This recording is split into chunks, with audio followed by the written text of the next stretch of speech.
find the value of root 12 plus root 12 plus root 12 plus etc.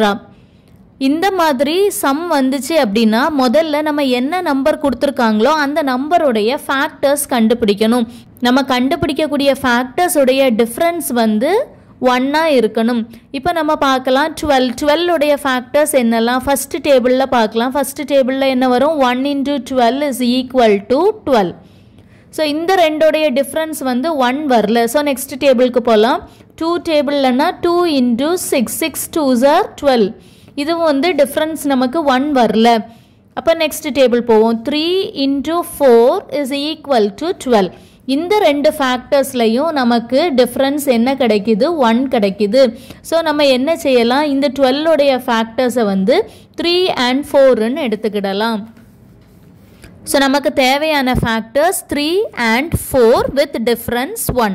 இங்கே நடுவில் plus sine வந்திருக்கனால இந்த ரெண்டு ஃபேக்டரில் எந்த நம்பர் லார்ஜஸ்ட் நம்பரோ அதுதான் நமக்கு கிடைக்கக்கூடிய ஆன்சர். ஸோ இந்த கொஸ்டினுக்கு ஆன்சர் நமக்கு என்ன வரும் 4. So answer is 4.